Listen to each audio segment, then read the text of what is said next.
Hello, everyone, and welcome to today's live session of Coffee and Collabs. We are live on YouTube. I am just going to pop the link into the Facebook group as well so we can all see where we are and follow there. I hope you're all well. Just bear with me 1 second while I do some technical bits and bobs. Hi, Lixxy, how are you doing today? I'm good, thank you. Thank you for having me.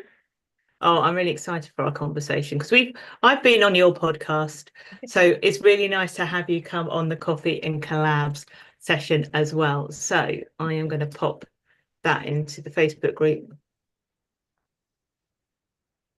right now, and we're going to get straight into our conversation.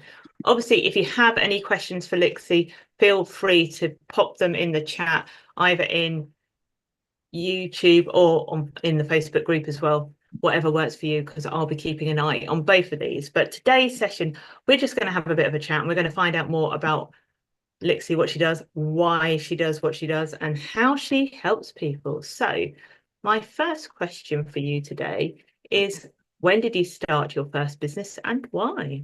I've only had one business. I started it in 2021.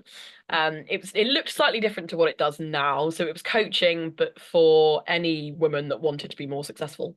And then last year I pivoted and now I specifically help business owners with their sales. But I started the business. Is that what you asked me?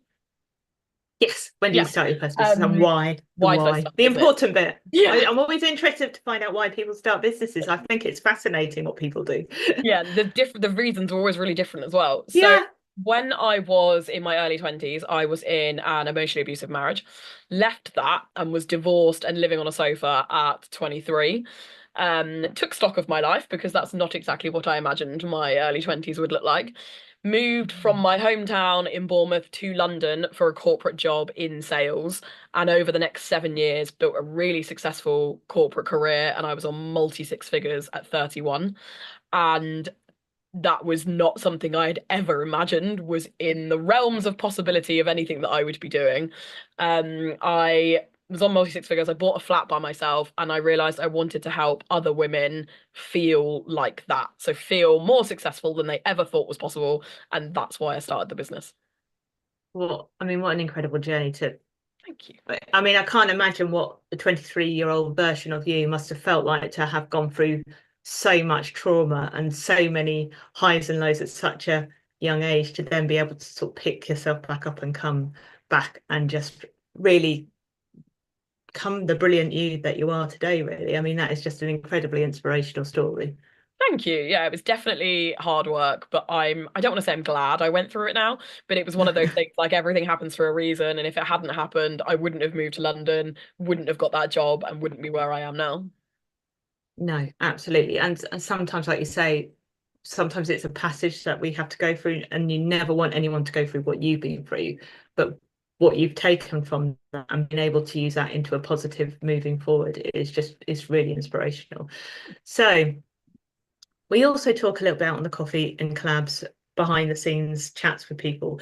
I like to talk about the reality of business a little bit. So along with some of the challenges we have, we also have some great successes. So talk about the great successes that you've had in your business since you started. Yeah, so the big one is that I took the business full time this year, which is super exciting. So I was That running is it. so exciting. Thank you. So I was running it for 3 years alongside working in my corporate role, managing a $50 million account in corporate and also trying to start a business. Not sure why I thought that was a great idea. But I got made redundant in March, which was very exciting because it gave me the push that I needed to take the business full time. So that's what I've been doing this year. So that was my kind of personal win. But on a kind of business win, this year I helped one of my one-to-one clients hit her revenue goal for the year, which is very exciting. And that for me has been one of the biggest wins of the year. Oh, I love that. I mean, in some ways, because redundancy can be a scary thing, right? But the fact that it's kind of it's a sign, isn't it? Sometimes it's a sign to say, right, this is your moment. This is your time to really go for it. And I love the fact that your success is your client's success as well. So that for me is a definite win. I'm a true believer of actually like hence Coffee and Collabs of we pull each other up so much in business that working together really helps. And for me, I'm exactly the same when it comes to working with clients. Their success is my success. I don't succeed by doing what I do. I succeed by seeing what they do. So for me, yeah, brilliant. Obviously, on the flip side of that, we all have challenges in business because it is a topsy-turvy roller coaster. So what has been one of your biggest challenges and how have you maybe overcome that? Yeah, so I think the biggest challenge I always have is that my business is based on helping people get sales. So when I struggle to get sales, that's a real downer. Like I almost feel like sometimes like, and I'm qualified to be doing this. If I struggle to get sales, how can I be helping other people to get sales? And overcoming that has been, I think, the hardest thing, because regardless of everything I do, sometimes getting the sale is really tough. But as a sales strategist, I've got all of the skills that I need to get the sale. I've got the right sales mindset so that when things are tough, I can pick myself back up again. And that's what I help my clients with. So although some months I find sales harder than other months, it doesn't mean that I'm not qualified to help my clients get their sales. It just shows that running a business is hard, and some months are going to be a lot easier and you're going to be fully booked and it's going to feel like you did like less work to have to do that, and some months it's going to feel like a real slog and like you're doing everything that you're meant to and those sales just aren't coming in. And that for me has definitely been the biggest challenge. But in some ways, you having that experience is something that you can help your clients with as well, though, isn't it? Because you see the reality of what they're facing because you are the sales strategist and you are the expert in this field. I mean, you are really great at what you do, but actually the reality is there are some times when it is tough. I mean, having run a cafe bar and bakery, I can absolutely 100% guarantee that the weather affected my sales. It was outside of my control. The weather was always like really hot days, my sales would drop completely. They would fall off a cliff. And those days you can't control. And some days you do feel like that. So I completely get that. And I think it's really good to see the reality of running a business is actually applicable to any type of business, no matter what you do, even if you're helping people with their sales. So how do you help people with their sales? What is it that you do? When people come to you, who do you help and how do you help them? Yeah, so the overall thing that I do is help them create a strategy and then take action on that sales strategy. So my favorite thing that I'm doing at the moment is my sales boosts. So you can do this on its own. It's a 2 hour call, or you get it included in any of my programs. And we spend 2 hours deep diving into your business and your sales strategy and what you're selling and what you're doing to get sales into those programs. And it has been the most fun thing that I've done. I've only been doing it for 3 weeks, I think I came up with the idea. And it's been the most fun thing ever going through that process with clients in a really short space of time. So instead of waiting 3 months in a 3 month program to get those results, they're getting them in 2 hours, which is awesome. So we go through my 6 steps to sales success. So we look at your messaging, so making sure that that's really clear and that your clients, ideal clients who are reading it, know who you help and what you help them with. We go through your lead generation strategy. So how are you getting people into the top of your funnel?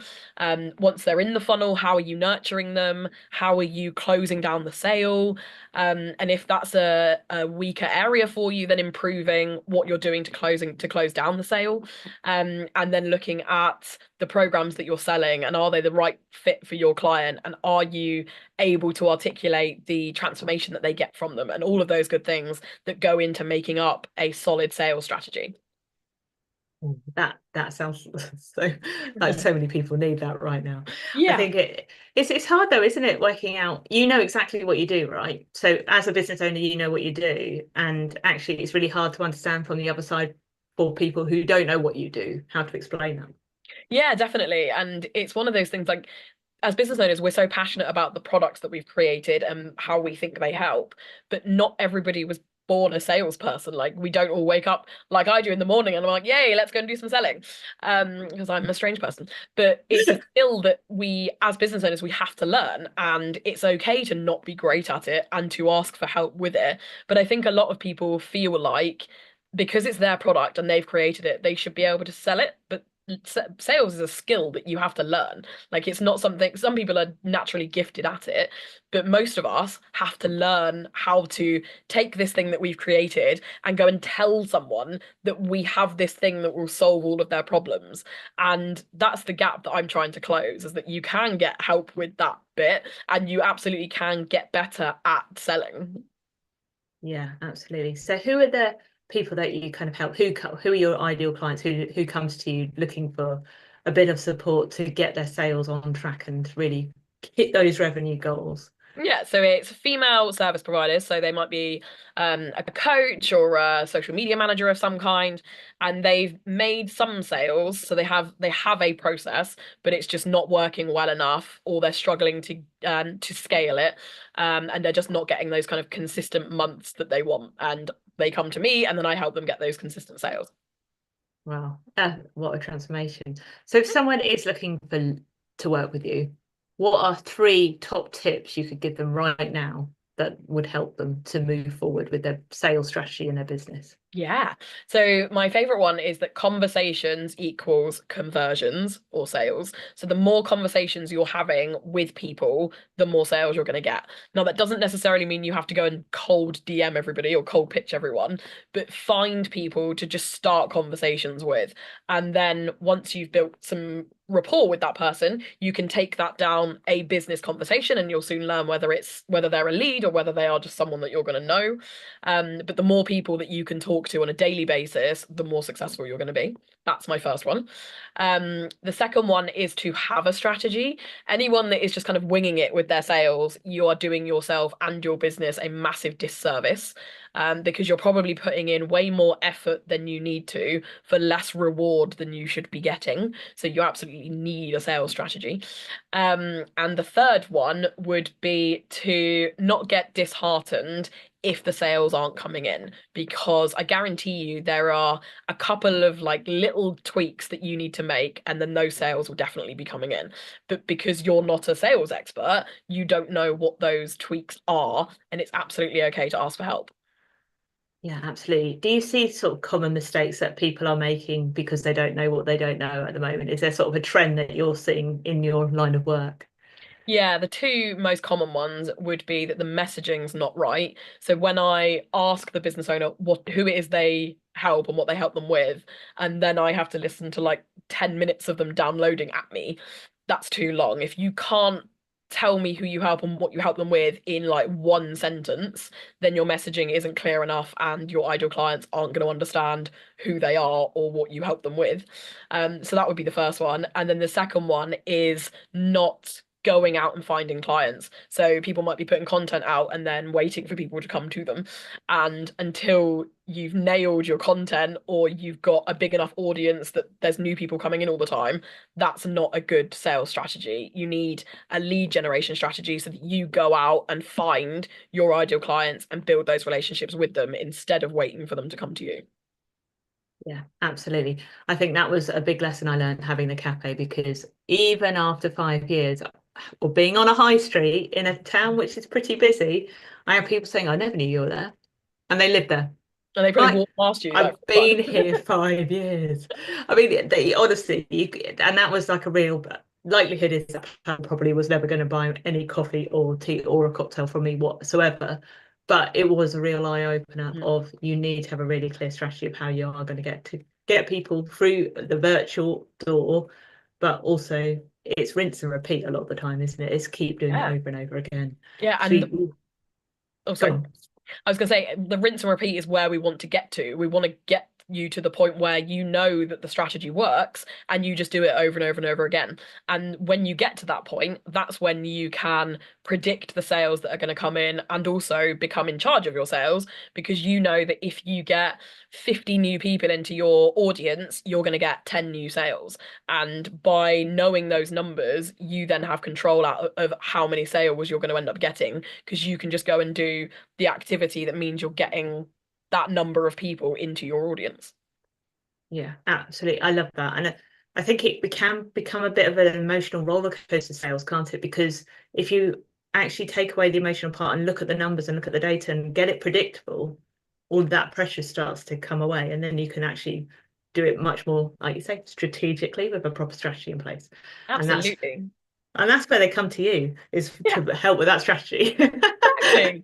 Yeah, one of the things that I'm really keen on my clients doing, like the end goal of sales is obviously the sale, but if you're so focused on the actual sale bit that you're not taking the action to get to that point, then it's detrimental. So I try and get them to focus instead on the action that's involved before you get to the sale. So for example, if you know that to get the 2 sales that you need, if you know that you need to have made like 10 pitches and therefore get 8 no's before you get 2 yeses, focus on the 8 no's because it becomes less stressful. But if you know, so if you know this week I want to get 2 sales, so I'm going to go and pitch to 10 people and get my 8 no's, and then statistically you will get your 2 yeses. But for you as the salesperson, it's a lot less stressful focusing on getting a no than it is focusing on getting the yes. And changing your sales mindset like that just makes it a whole lot easier. Yeah, absolutely. I think when you've got that financial kind of background noise going on in your head of I've got to make money, I've got to make money, it can actually, if you aren't actually making the money you want to make, it can have the wrong effect. But actually, like you say, by just resetting your mindset slightly, you'll probably find that that's all you need to do to really actually see the results you need. Yeah, absolutely. So obviously the one question I always ask in this is, how can people find you, and how, if people want to collaborate with you, can they?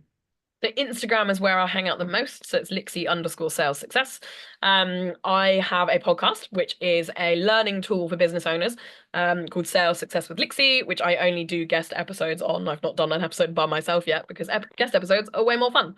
But it's somewhere that you can come and listen to learn something that you can then take back into your business. So I'm always looking for guests for that.